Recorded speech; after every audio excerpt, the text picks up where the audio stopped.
Welcome to the weekly show where we take a look at some of the biggest headlines in retro gaming and the wider industry as a whole. This is PupDates.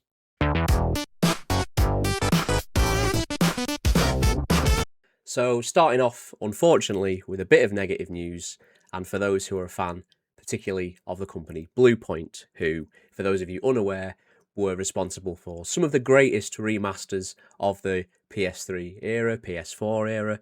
Most notably and most recently, they did the Demon's Souls remaster on PS5. It's an excellent remake. That studio has unfortunately been shut down by Sony. They were acquired by Sony back in 2021, and everyone was really excited and really hyped for they're finally going to get to develop their own IP and what potential could they bring to the table. And instead, they were assigned to a God of War live service game, which is as terrible an idea as it sounds, saying it out loud. So what were Sony thinking? They've laid off 70 workers. This was reported by Jason Schreier over at Bloomberg, and it's a massive blow to the industry. There seems to have been this habit across the industry recently of these studios with all this talent getting acquired, being assigned to projects which are destined to fail from the off, and then they get quietly shut down, or not so quietly in this case. So for those people affected, I hope they land on their feet. There is an absolute wealth of talent there. If any developers out there or any studios out there see Bluepoint on a CV, you need to snap those people up. So, unfortunately, this isn't something that's uncommon to the industry. I think it will continue to see a lot of these studios that have been acquired over the past few years start to shut their doors. And I really hope there is a breaking point some point soon where companies such as Sony and Microsoft and the larger companies who are responsible for a lot of these layoffs realize where they're going wrong. Stop getting the money men involved. Start trusting the teams to use their talents properly. In slightly lighter news, Cocoon, the Android emulation frontend, has released their 2.02 update. Of course, they'd wait for me to release my 2.01 update video before dropping another update almost immediately after. So, thanks for that, guys. So there's a patch notes on the GitHub. I'll post a link below. A lot of it is there's some animations and customization update. There's some fixes to the achievement scraping, although I have noticed that I'm still having the issue with the PS2 emulation side where the scraping for the achievement side just fails. So hopefully that's something to come in 2.03 or a future update. There's also some considerable improvements to the single screen side. There is a scale property for the highlight selection. The zoom level's been capped to 3, so you don't have this really tiny window full of all these little teeny weeny folders.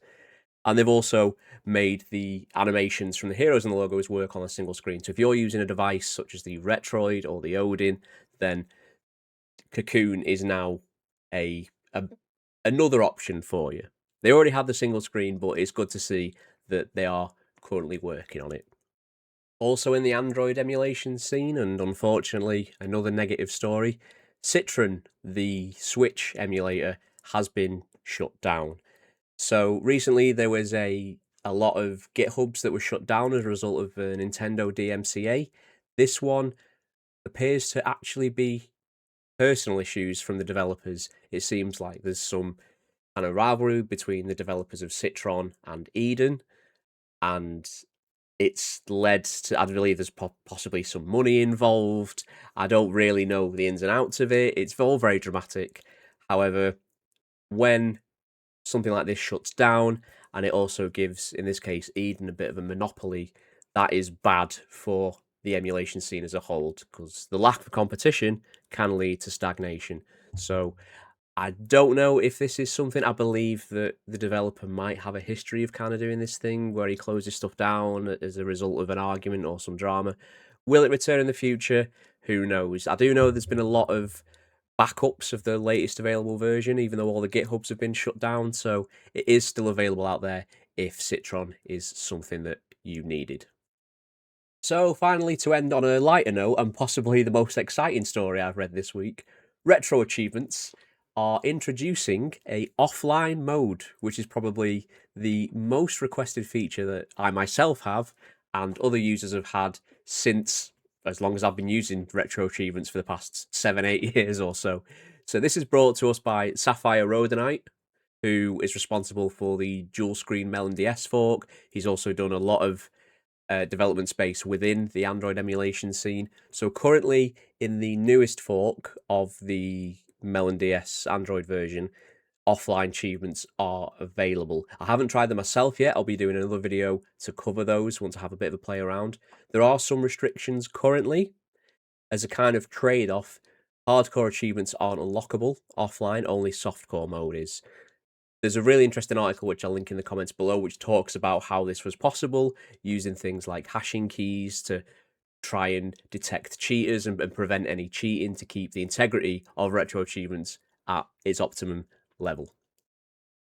So that was just a few select headlines from around the world of gaming this week.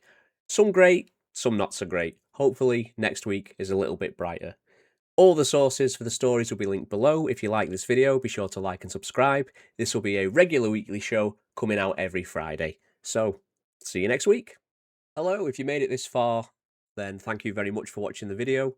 And this was just a little experiment. Like I said earlier, I'll be trying out all sorts of different types of content throughout the coming months. So this was one of the ideas I'd had. So if you've got any feedback or constructive criticism, please let me know in the comments below.